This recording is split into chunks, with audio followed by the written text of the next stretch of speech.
I was born in this profession, and for me, my father was a great inspiration and is somebody who actually encouraged me culturally a lot in growing years. And by 13, I was clear that I wanted to be an architect, and I think I'm very delighted with that decision even today.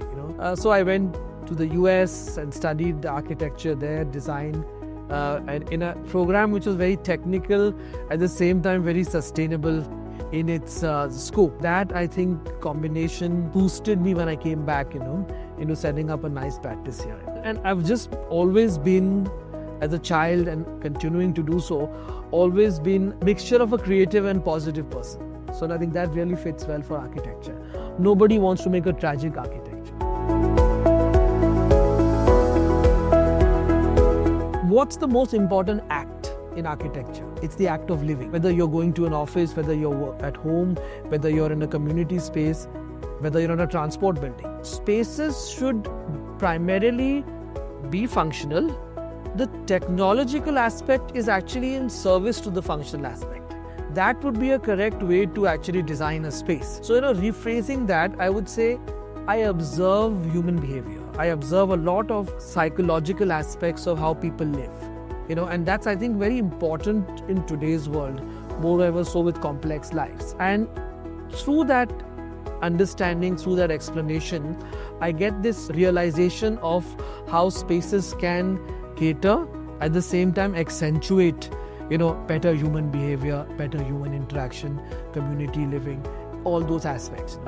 The technological side is probably one of the fastest aspects in our lives. Culture moves a little more slower. So I think my observation and my intent in design has always been to ensure that technology is not overpowering the experience is catering to the technology.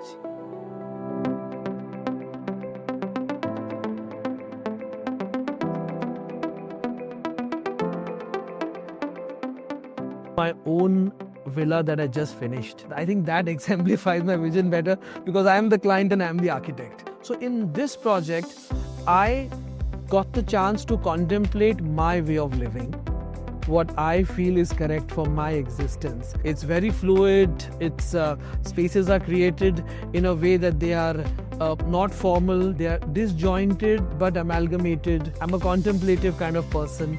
I like social, but I like social in more smaller groups. I like a more calming natural environment, than a vibrant one. That's just a choice. So this is my personality take on things. I wanted that to be expressed in the architecture.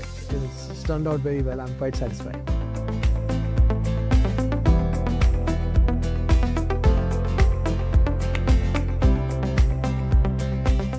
Opinions should be formed after a little more observation. It's too early days to say actually what AI will do, because AI itself is not stable right now. It's changing so rapidly what it's able to do. AI is the means.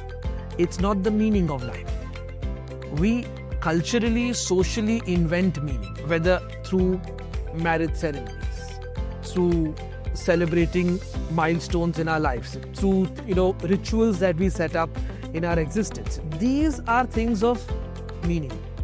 AI can definitely replace the means. It can be maybe faster than a human being to maybe create a space. But does that space creation give that particular group of people or person meaning? It will be difficult for a machine to do, because meaning requires social consensus. Meaning requires symbolic acts.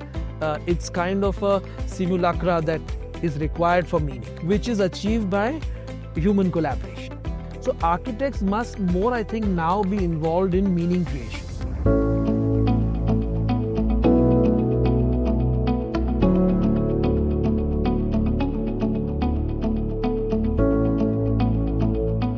For young architects in India, it's an amazing time. Set up systems, processes, be organized, think about scaling up. You've been born, or your opportune existence is there at a time where the country is bursting at its seams for development. So go for it. I think architects need to proliferate this message in the industry, at the client level, and even within their organizations. That we need to improve the standards of living of the country. And architects educate people to do that. Let's spend the next 20, 30 years as a fraternity to increase the standards of living of our country.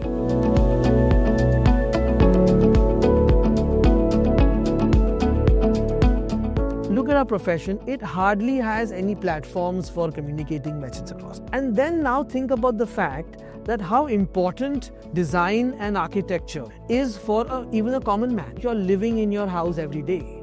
You're working in your office every day. If those spaces are better done, better experience, it has a great impact on your life. So I think Forbes India and Kohler have taken a great initiative to set this as an example for people like us to come across and send the message across to everyone that you need to take design seriously and incorporate it in your lives.